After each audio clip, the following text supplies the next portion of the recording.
Paz do Senhor, irmãos. O que nós celebramos hoje mesmo? A Páscoa, né? Todo cristão hoje devia estar cantando e pulando, irmão. Eu lamentei um pouquinho que o louvor não foi bem animado para dançar. Hoje eu queria dançar. Porque é o dia mais maravilhoso para o cristão, irmão. Jesus ressuscitou.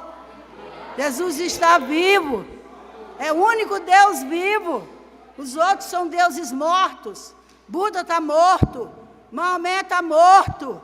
Todos estão mortos. O nosso Deus vive. O nosso Deus ressuscitou. Jesus está vivo. Pessoas usando coelhinho, usando ovo de Páscoa, tudo para celebrar Páscoa. Isso não tem nada a ver com a Páscoa.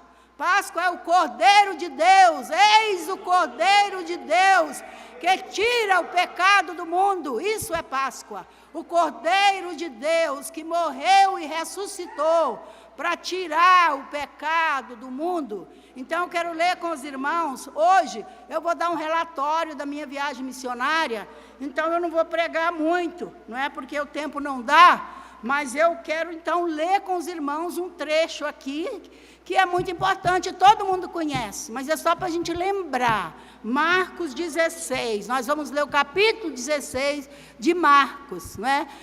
Eu quero dizer aos irmãos, essa igreja tem um nome ali fora, Igreja Missionária Betel Brasileiro. E eu quero dizer aos irmãos que porventura não gostam de missões, Deus está operando na terra em apenas dois sentidos. Um sentido é salvar o pecador e o outro sentido é santificar a igreja. É desse sentido que Deus está operando na terra.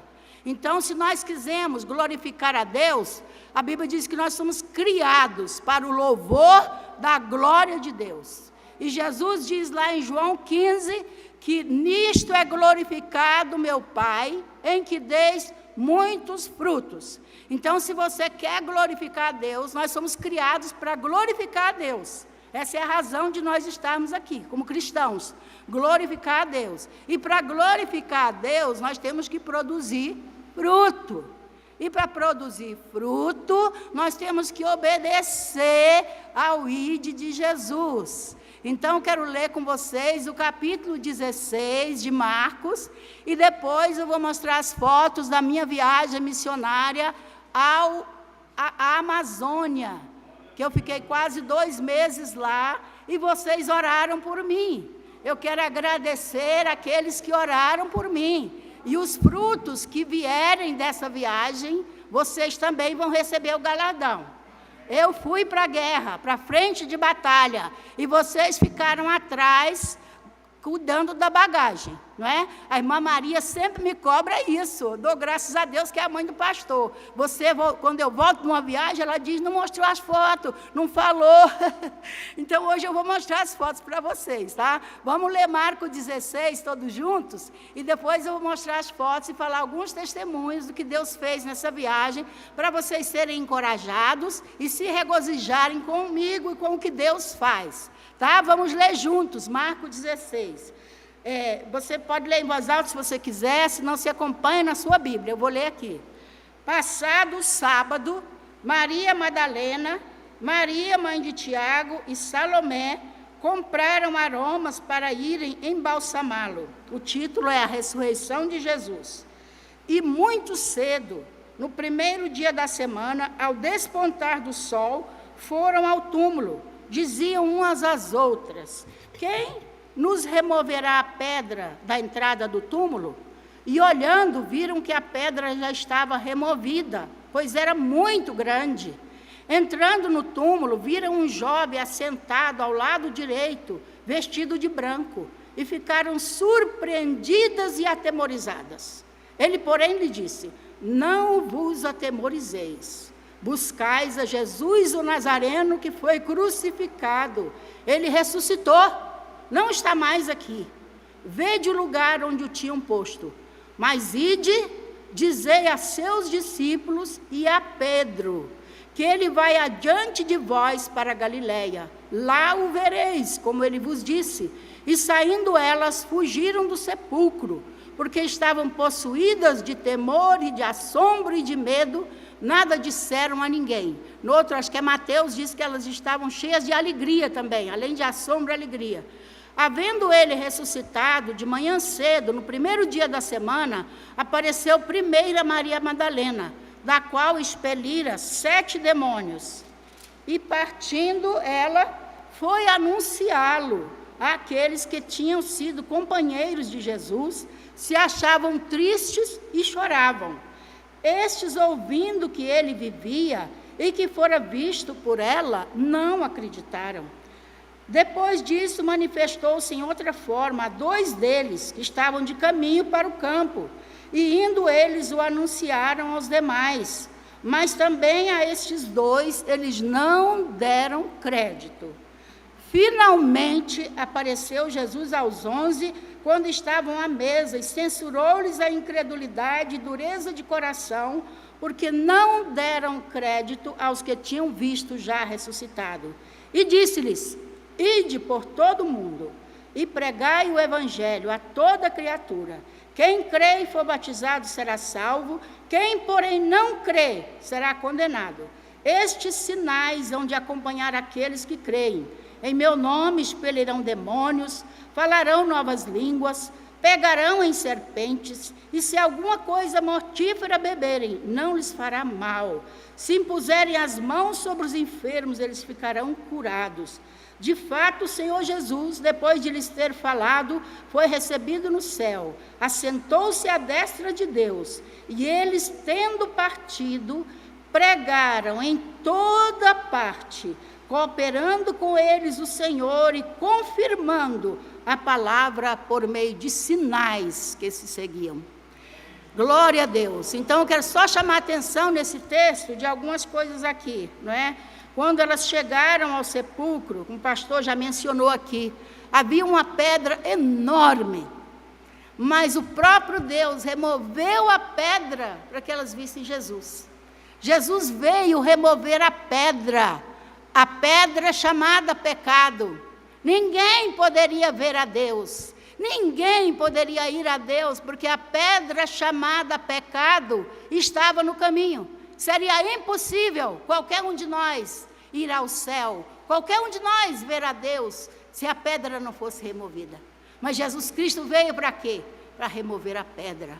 Ele pagou com seu sangue, ele morreu na cruz, derramou o seu sangue e ressuscitou. Mostrou mais uma vez aqui, ele removeu a pedra chamada pecado. Então eu posso entrar no céu, posso ver a Deus, porque Jesus removeu a pedra, não é? E aí, quando elas chegaram lá, os discípulos, o anjo falou: não tenha medo, ele ressuscitou, não está mais aqui. Por que vocês estão procurando entre os mortos aquele que vive? Jesus falou todo o tempo que ele tinha que morrer e se ressuscitar, mas eles não entenderam, não acreditaram, entendeu? Então, nós precisamos ter muito cuidado, vigiai e orai, vigiar para a gente não ser enganado, vigiar por causa da incredulidade. A incredulidade foi o que impediu o povo de Israel de entrar na terra prometida. Saiu 1 milhão de pessoas, mais ou menos, só 2 entraram na terra prometida. Por quê? Por causa da rebeldia, por causa da murmuração, por causa da incredulidade. Então nós temos que vigiar e orar. Nós estamos num deserto a caminho da terra prometida. Essa vida aqui é uma preparação para a eternidade, meus amados irmãos. Nós estamos aqui na infância da eternidade. É um preparo para chegarmos na eternidade. Então temos que vigiar e orar para não sermos enganados, como Satanás está enganando muitos crentes. Lá no livro de Timóteo diz que nos últimos dias muitos apostatariam da fé por dar ouvidos a espíritos enganadores. E tem espíritos enganadores por toda parte, enganando o povo de Deus, enganando a igreja. E nós não seremos enganados se nós estivermos aos pés da cruz, aos pés de Jesus Cristo, cheios do Espírito Santo. E Senhor, pedindo a Deus que nos enche do Espírito Santo. Jesus mandou que eles fossem, mas falou primeiro: ficai em Jerusalém, até que do alto sejais revestidos de poder. Sem poder do Espírito Santo nós não podemos ir. nem no seu vizinho você não vai ter coragem de ir, quanto mais para ir aos indígenas, para ir à África, para ir à Ásia. E Deus mandou: ide por todo o mundo e pregai o evangelho a toda criatura. Deus está contando conosco, meu amigo, meu irmão, que está aqui nesse culto, que está nos vendo. Jesus conta com a sua igreja para fazer esta obra. Jesus quer voltar, irmãos. Para mim, Jesus está de pé dizendo: Pai, deixa eu voltar. Pai, deixa eu voltar. Mas o Pai está dizendo: filho, tem muita gente que não ouviu o evangelho. Filho, a igreja não está santificada ainda, você não pode ir. É isso que Deus está falando, é isso que o Pai está falando para o filho. E o Pai está contando, e Jesus está contando com a sua igreja, porque Ele morreu, porque Ele deu sangue, para nós irmos e pregar esse evangelho, para nós nos santificarmos, para que Ele possa nos usar, não é? Então Jesus, o anjo tirou a pedra foi removida. Os crentes, os cristãos são os únicos que podem ver Jesus. Os outros não podem. E nós não podemos ficar com esse tesouro só para nós. Deus é um Deus de amor, Deus não é egoísta. O principal característica de Deus é amor. É amor, mas Ele se deu. Então Ele espera que a sua igreja também se dê. Como Ele se entregou por nós, nós temos que nos entregar por Ele, não é?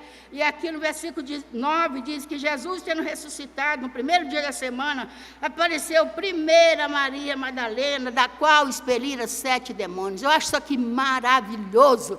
Hoje em dia vive-se uma discussão aí de homem e mulher, de preto e de branco. Jesus restaurou a mulher, Jesus não rejeitou ninguém. Jesus esteve com os leprosos, Jesus esteve com os mendigos, Jesus esteve com as mulheres, irmãos. A mulher na época de Jesus não valia nada, era só para ser dona de casa e serva do esposo, não valia nada. Jesus valorizou as mulheres. Ele apareceu primeiro para uma mulher que era prostituta, de quem ele tinha expelido 7 demônios.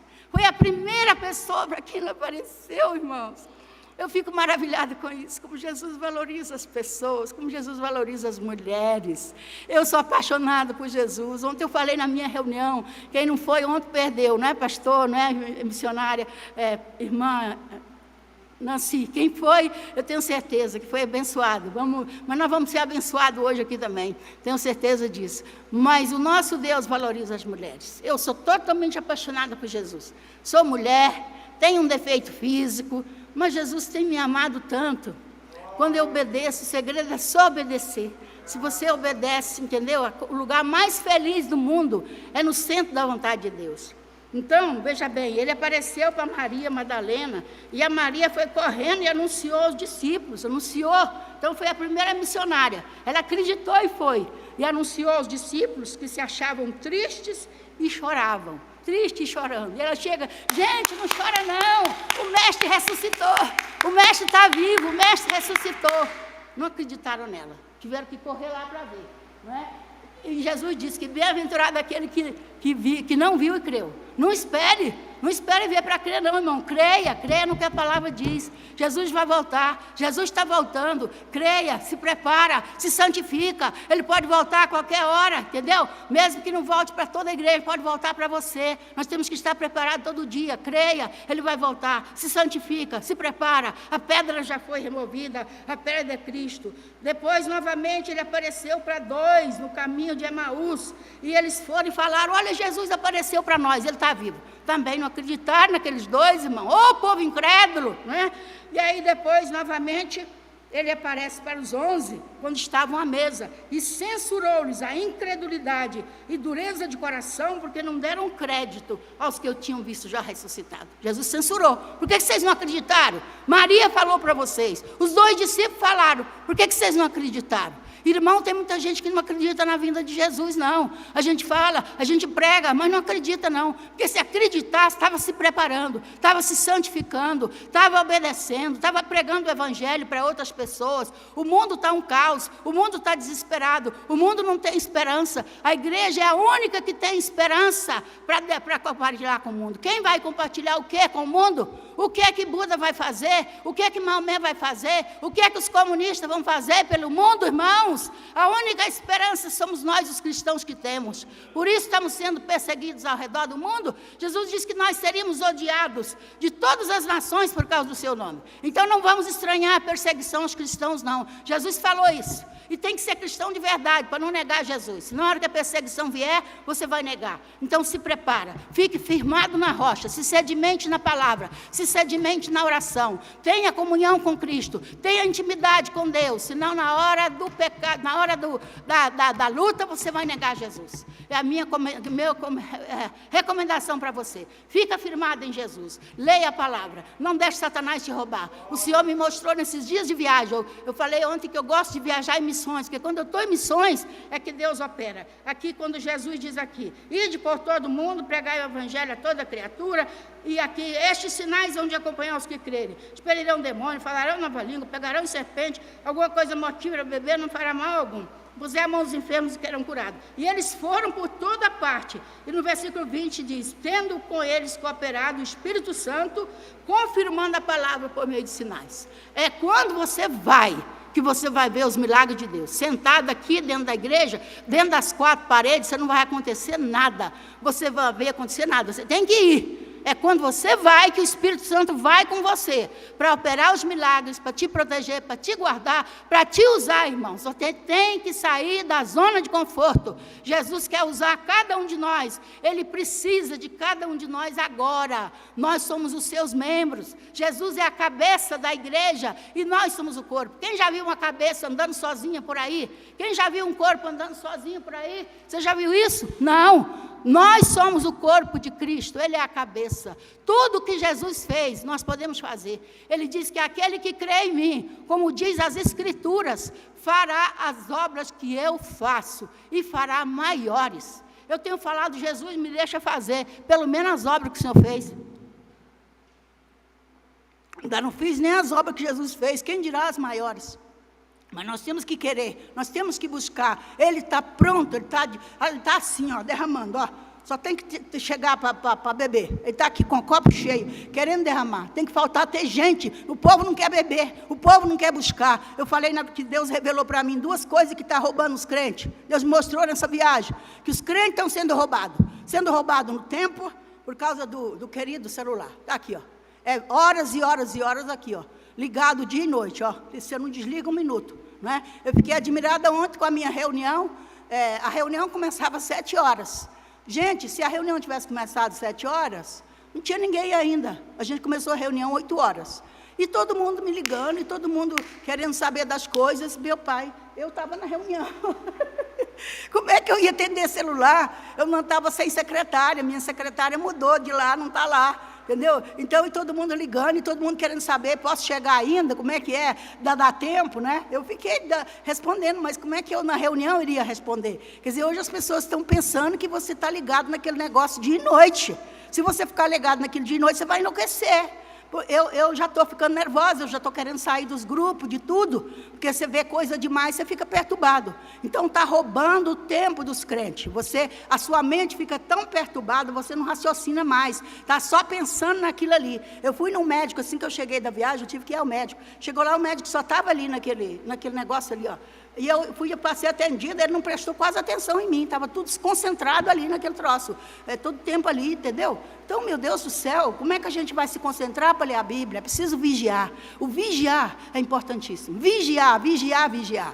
E outra coisa que nós temos que vigiar, o Senhor falou que estamos sendo roubados, o dinheiro. Os crentes estão sendo roubados do seu dinheiro. Está todo mundo na vaidade, quer fazer operação plástica, quer fazer botox, quer fazer isso, fazer aquilo. Eu não me importo que faça, não. Mas desde que você contribua na igreja, desde que você dê o seu dízimo, desde que você dê a sua oferta, desde que você contribua com missões. Pode fazer o que quiser, mas você tem que cuidar. A Bíblia, Jesus mandou a gente cuidar do órfão, da viúva, do estrangeiro. Isso é obrigação da igreja, entendeu? Não é obrigação do governo, não. Cuidar dos órfãos, cuidar das viúvas, cuidar dos pobres, é obrigação da igreja. Deus mandou, foi a igreja cuidar, não mandou os governos cuidar, não. Somos nós. Então, cada crente tem que ser responsável. Responsável de dar o seu dízimo, responsável de dar a sua oferta, responsável de contribuir para missões. Jesus mandou ide.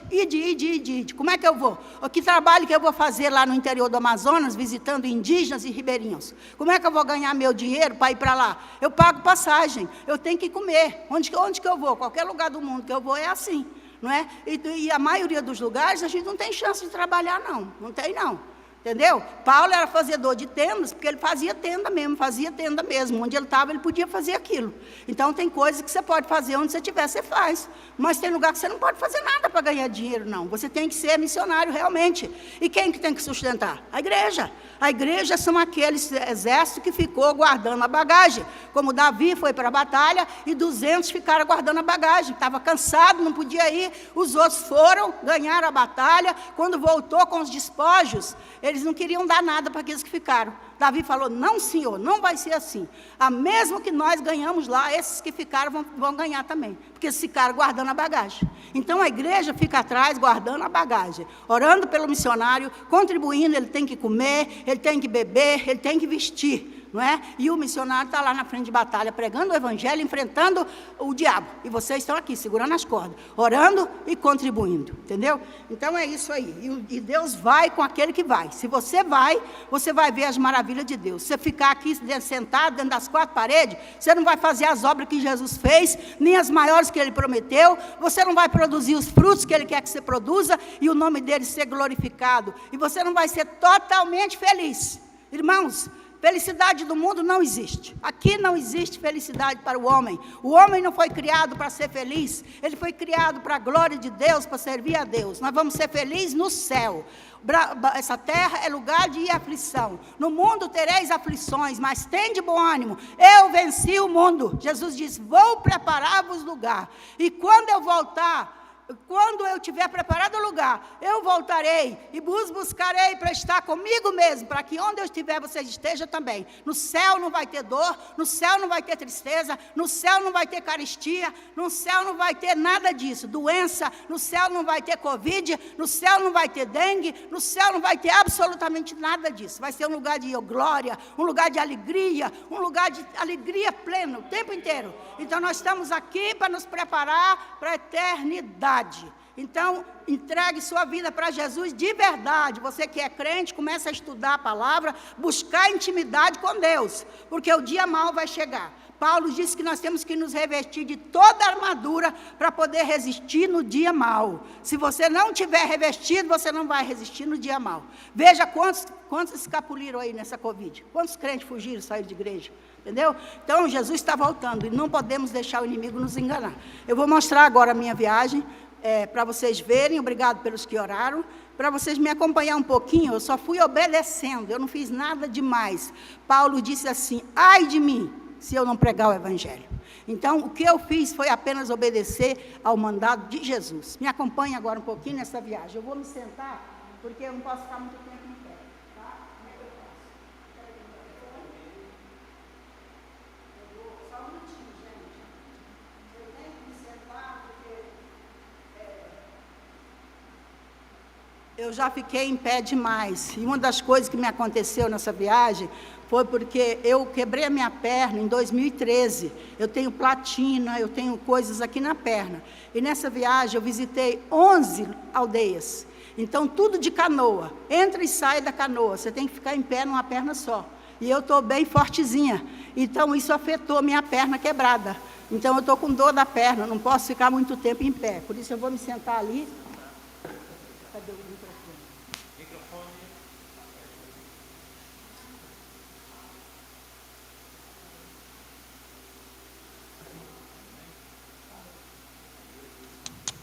Isso.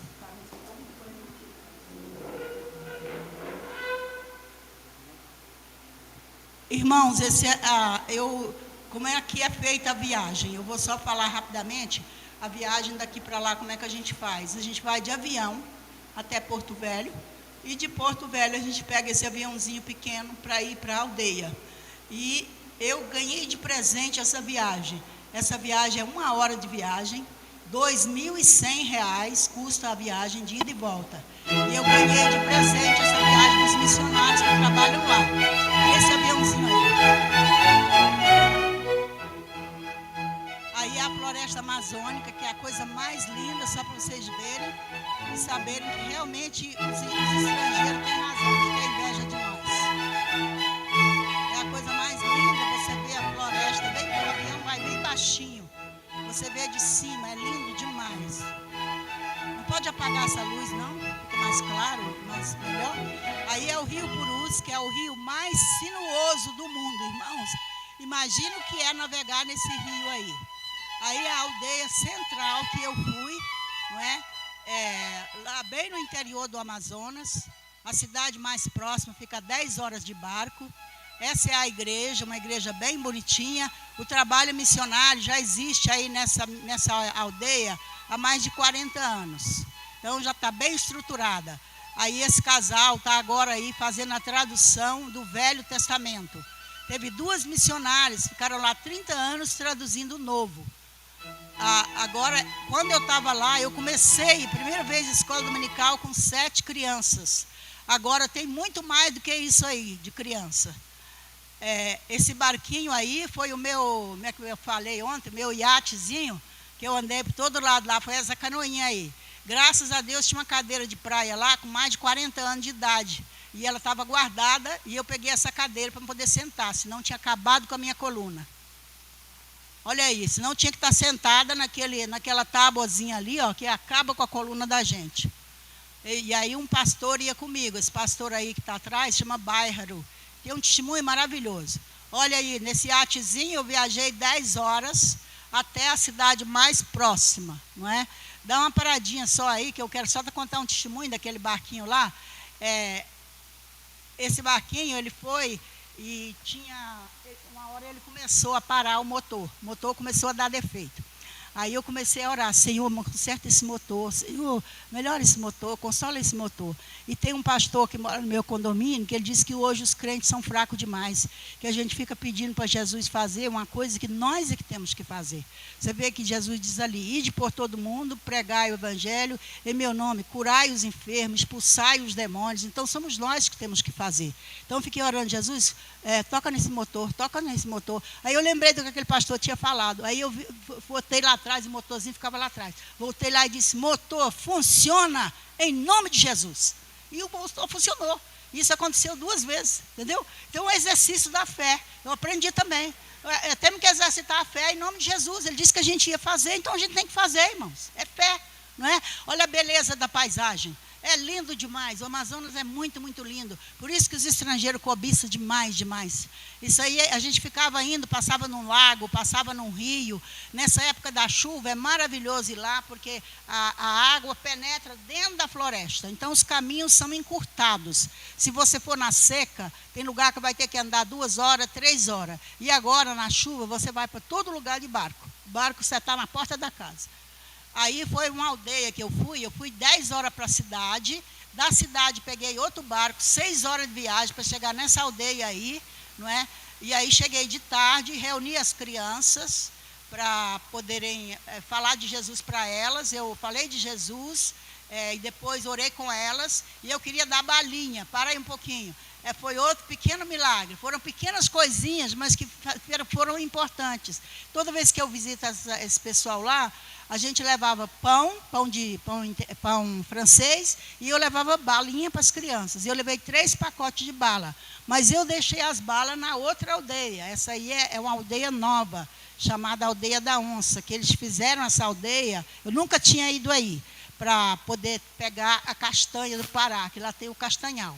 E eu eu tinha levado um pouquinho de bala. E a hora que eu comecei a contar a historinha e os corinhos, e eu comecei a dar balinha. E aí começou a chegar a criança. Aí eu, Jesus, tem misericórdia, multiplica essas balinhas. Que já pensou se faltar uma criança sem bala, vai ser um fracasso. Eu não sei se Jesus multiplicou ou se deu, mas eu sei que as balinhas deu para todo mundo. Glória a Deus. Próximo. Então, eu falei com as crianças, as mulheres durante o dia, e à tarde marquei um culto à noite. Aí é a castanha, né? Quem é do Pará já conhece, esse é o ouriço, ela dá numa árvore muito alta, e quando está pronta ela cai. Aí é a castanheira. Olha, eu acho isso muito lindo que Deus fez. Como eu falei ontem, se ela fosse baixa, o povo ia pegar antes da hora. Mas ela está de uma altura que ninguém pode pegar, então só pega quando cai. Aí essa irmã fazendo farinha, os indígenas geralmente comem farinha e peixe. Essa é a alimentação deles, não preocupa com mais nada. Eles não comem feijão, arroz eles ainda comem, mas feijão não comem, não plantam verdura, não plantam legume, nada, é o arroz e o peixe. E a castanha, né? Eu até esqueci de recomendar a eles que não pode comer muita castanha. É só 2 por dia. Quem é do norte conhece a castanha, tá aí. Aí uma família que eu visitei, está bem de frente para o rio, né? Botei aí para vocês verem, está de frente para esse rio, o rio, olha. Isso aí na seca é só um riacho, agora é um rio, né? Eles estavam lá, eles usam coloral. Tem muito coloral lá. Aí à noite o culto foi na escola. Eu fiquei tão surpresa com essa pequena multidão, irmãos, que eu regozijei. Pulei de alegria, não é? Essa senhora aí, ela foi uma das primeiras que ajudou na tradução da Bíblia. Essa criancinha é bisneta dela. Chama Raci. Aqui, para vocês terem uma ideia, olha lá, as crianças em volta do celular. Nessas aldeias já tem internet, porque são aldeias que estão próximas de cidade. Então, já as crianças já estão viciadas na internet, porque a internet está na escola ou no posto de saúde. Eu botei isso aí para você ver como é que foi feita essa escada ali, que bem embolada. E aquela mulher jovem ainda, teve 10 filhos, e foi uma mulher, para um pouquinho aí, uma mulher que Deus operou um milagre na vida dela. Quando eu estava lá, para um pouquinho, por favor, se der. Quando eu estive lá em 2012, e eu fiquei preocupada demais com essa mulher e com o marido dela. Porque ela estava, não tem como parar não, né? Porque ela estava, parecia que tinha câncer de mama. E o marido tinha uma ferida na perna, de leishmaniose, não é? E eu orei pelos dois, recomendei que fossem para Manaus se tratar. É muito difícil, a cidade lá é muito longe de Manaus. Então, mas eles não foram, mas ela estava curada agora, tanto ela quanto o marido. Isso aí é a cidade de Labre, eu botei essa imagem aí, católica, para vocês verem que essa imagem custou R$200 mil. Como a missionária Eva falou ontem, falou domingo passado, que a idolatria está aí, então nós temos que pregar. Aí é a escola lá dessa aldeia. Eu não sei se devo falar isso aqui, mas quando eu trabalhava lá nos anos 80, as autoridades não valorizavam os indígenas porque eles não eram eleitores. Eles eram considerados criança. Naquela época, era crime você vender bebida alcoólica para os indígenas, tudo, qualquer coisa, era crime. Hoje em dia, que não é mais crime, eles são livres, eles podem votar, e hoje está cheio de drogados, cheio de alcoólatras lá, entendeu? Então, e a internet está na escola ou está no posto de saúde. Então, as aldeias que são mais próximas da cidade sempre tem mais atenção, e a internet está em todo lugar, e infelizmente só tem causado dano, assim como a Globo Lixo. Desde que eu fui lá em 2012, eu trabalhei lá e a situação já era crítica, porque Globo Lixo é a única que está em todo lugar.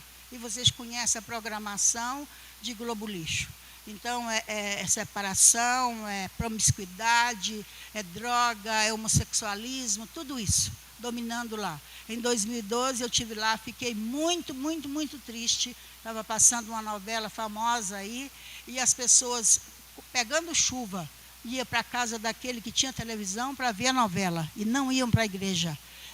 Quando eu estive lá em 2012, estava tudo muito parado, não tinha, esse casal de missionários não estava lá. Eles não podem ficar sem missionários de fora, porque eles não conseguem sozinhos se organizar. Eles não são unidos, tem muita briga, tem muito ciúme, eles não sabem confrontar problema nenhum. Se eles brigam com uma pessoa, eles não sabem confrontar. Eles preferem sair e formar uma outra aldeia. Então, tem aldeias que só tem uma família. Eles só sabem dar bem com a família, não sabem se relacionar, não é? Então, a presença de um casal de missionários de fora é realmente muito importante entre eles, não é? Para ajudar. E quando eu fui lá em 2012, era desse jeito. Eu via as mulheres indo de sombrinha, com chuva, para a casa do fulano ver Globo Lixo. Mas não ia no culto, não ia na reunião de oração. Próximo. Agora está diferente, tem missionário lá, tem pessoas treinadas, os cultos estavam cheios. Aí é o posto de saúde, tem esse orelhão aí que você fala de graça para qualquer lugar que você quiser, né? E o posto de saúde tem internet. Então, tinha horários que estava lotado de gente para ver a internet. Então, eu visitei as aldeias, esses indígenas, eles são muito acolhedores, muito amigos. Onde eu chegava, como eu sou conhecida, eles se reuniam para ouvir eu falar. Aí, é assim que é agora, olha só. na beira na chuva, a canoinha está na porta da casa. Se você for no verão, é outra coisa, né? E eles sentam assim no chão. Poucos lugares tem banco, então eu tinha que mais ficar em pé, porque eu não conseguia sentar no chão. Mas eles se sentavam quietinhos, eu dava a palavra, cantava corinhos. Eu fui com dois pastores, eu pedi a um dos pastores para falar.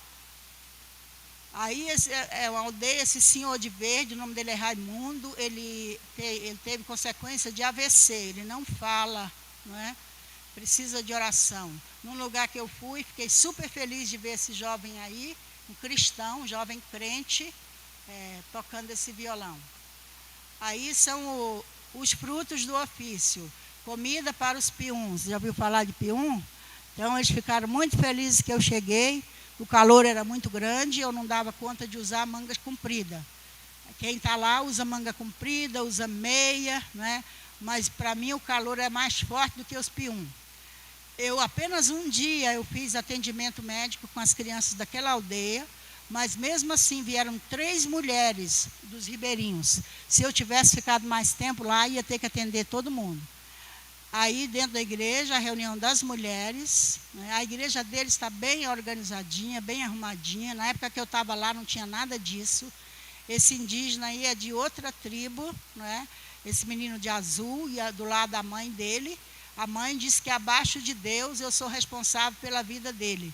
Porque quando eu cheguei lá, quase 40 anos atrás, nos anos 80, ela chegou com ele muito doente e pediu para eu atender. Eu não queria atender, mas ela disse, não atende porque é uma criança. Eu estava morta de cansada. E eu atendi, e o menino melhorou, e hoje ele é o pastor dessa igreja aí. O nome dele é André, ele é pastor, ele toca, ele louva. Ele ore por ele, porque ele já está com mais de 40 anos e ainda não casou. Isso é uma coisa muito inusitada para os indígenas. Eles casam muito jovem. Esse casal aí é o Rogério e a Aura, são da Missão Além. Essa aí é a casa deles. Olha, parece uma nave espacial que vai decolar a qualquer momento. Vocês viram lá, né? Foi ali que eu fiquei hospedada. Aí é o Seringal, onde eu trabalhei nos anos 80. Nós tínhamos aí uma igreja, nós tínhamos a clínica e tinha casa pastoral. Foi a primeira casa que eu tive na vida, nos anos 80, uma casa de madeira feita só para mim. E esse Seringal, onde eu fui, que é um povoado que não é indígena, eu fui lá, só tinha uma senhora desse povoado ainda daquele tempo. Aí uma igreja muito linda que fizeram lá na beira do rio, mas não tem obreiro. Esse casal aí, ele tem uma lojinha, a mulher dele ensina na escola dominical. Olha que coisa mais linda. Eu achei até um exagero, uma igreja tão linda, num lugar tão isolado, que não vai ninguém, o pastor vai lá uma vez por mês ou 2, entendeu? Aí o cacau, né, a floresta amazônica, fornece tudo o que eles precisam.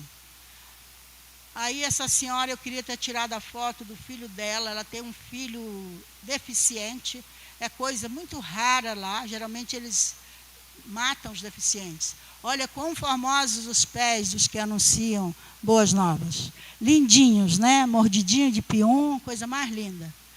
Esse aí é o peixe, é o bacalhau nosso, pirarucu, é o bacalhau da Amazônia, é o bacalhau brasileiro. É proibido pescar esse peixe, né? Mas os índios não respeitam muito isso, e nós comemos com o bacalhau fresquinho aí. Esse é o pirarucu fresquinho. O seco eu não comi lá não, mas eu trouxe um pedacinho.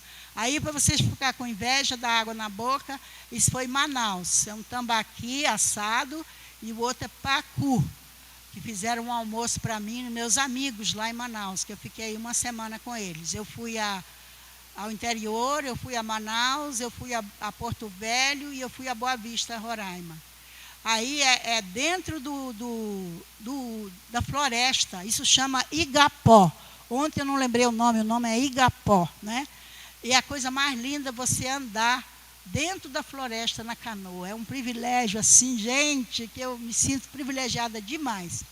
Agora vocês vão ouvir um corinho na língua palmari, para vocês verem exemplar, como dizia meu pai. Que é necessário, as irmãs, as missionárias, ficaram lá nos anos 80, 30 anos para traduzir o Novo Testamento. Agora esse irmão está lá, há 10 anos esse casal tem estado lá para traduzir o Velho Testamento. mas ficou 2 anos sem fazer nada. Dá para passar o corinho ou não? Para vocês ouvirem uma língua estranha.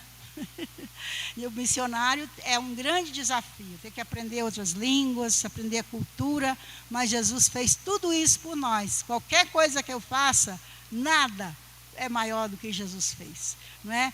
Me deram essa pergunta nos anos 80, quando eu estava lá. Deus me deu a oportunidade de fazer uma viagem aos Estados Unidos.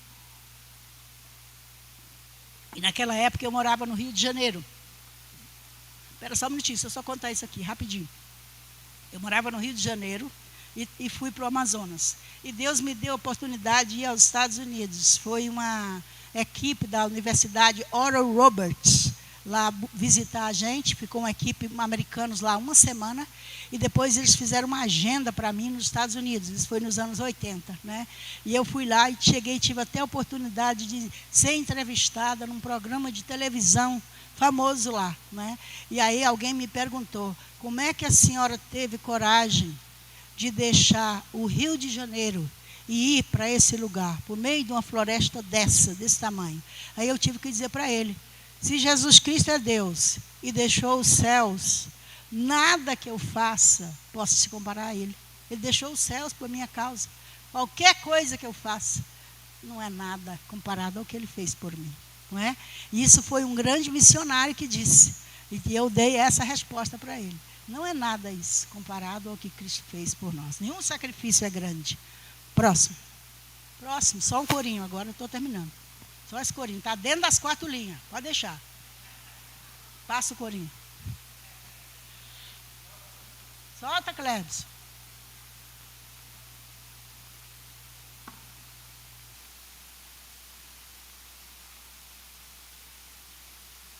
Se não tiver bom esse, passa o outro. Tem um que não está bom, o outro está. Cadê o som?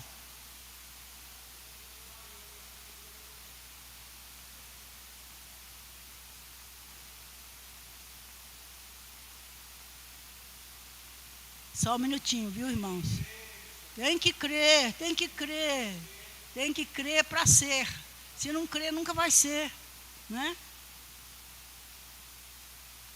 Cadê o som, gente? Ontem estava bom esse negócio. Puxa vida, será que já estragou?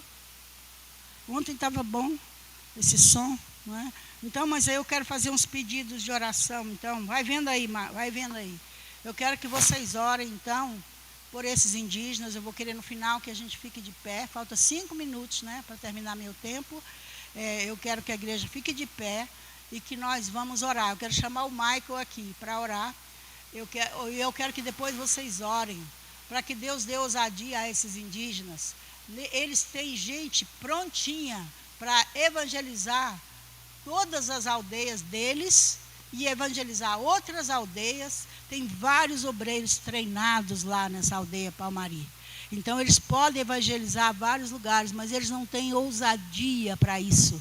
Eles se sentem diminuídos em relação aos brancos, entendeu? Mas tem pessoas muito capazes lá. Eu os vi pregando, pregadores excelentes, conhecedores da palavra. Então, ore para Deus dar ousadia a eles para espalhar o evangelho, orar para que o Rogério e a Aura, que estão lá, possam permanecer. O ano que vem eles terminam o projeto de tradução da Bíblia. E eles só vão poder ficar lá se eles conseguirem recurso financeiro, porque eles só têm recurso para o projeto de tradução. E é necessário missionários de fora lá para ajudar. Ore pelos jovens. Os jovens têm muitos jovens drogados, alcoolizados, entendeu? Uma coisa muito terrível, o alcoolismo, as drogas, dominando as aldeias indígenas. Em todo lugar isso aí, é de matar, cortar o coração. Em 2012, quando eu vi lá, eles já bebiam gasolina. Quando não tinha outra coisa para beber, eles bebiam gasolina. Agora que esse negócio do álcool gel, bebem o álcool, é uma coisa terrível. Ore pelos indígenas, ore para Jesus mandar obreiros para os indígenas. São 100 tribos indígenas sem o evangelho, 10 mil povoados ribeirinhos no Amazonas sem obreiros, entendeu? Então, orem. Você pode ser missionário, orando, contribuindo e indo. Só 3 minutos. Vem cá, Maico, faz aqui a oração. Glória a Deus. Ela não tem tamanho não, irmãos, mas é valente, viu? Manda ela lá para a Polícia Federal para subir aqueles rios ali naquelas lanchas melhores, né, Glenda? Então vamos orar, irmãos. Senhor, graças te damos pela vida da tua filha. Em cada lugar que ela foi, 11 tribos, comunidades ribeirinhas, o Senhor a livrou de animais, o Senhor a livrou de acidentes, ela andando navegando naquelas embarcações, voando naquele avião. Glória te damos, Pai. Pedimos a bênção sobre aquelas tribos, que o Senhor venha sustentar os cristãos que ali estão. Realmente parece um desafio inalcançável, porque são muitas tribos, são muitos povos, e Pai, só um milagre mesmo para que todas essas tribos recebam obreiros. Abençoe aquele casal que está ali, meu Pai, sustenta-os naquele lugar. Quebra as diferenças étnicas, tribais que existem entre os clãs, para que eles se ajuntem, se ajudem, para que eles avancem, para que os próprios indígenas possam avançar para outras aldeias. Alcance os inalcançados naquele lugar. Abençoe a missionária Thaís também que está ali. Nós não sabemos exatamente onde ela está, mas sustenta ela e toda a equipe Vale do Amazônia. Abençoa, Pai. Somos muito gratos a Ti pela vida da missionária Glenda, Pai. É um privilégio para essa igreja tê-la aqui. É um grande privilégio, Pai, conviver com essa mulher com tanta experiência, com tanta devoção, com tanto amor e unção. Louvamos a Ti pela vida dela. Essa igreja louva ao Senhor. E louvamos pela vida daquelas pessoas que acolheu ela naquele lugar. Assim nós oramos e Te consagramos este momento, essa viagem, para que a honra e a glória seja Tua. Amém. Em nome de Jesus. Amém. Amém. Jesus.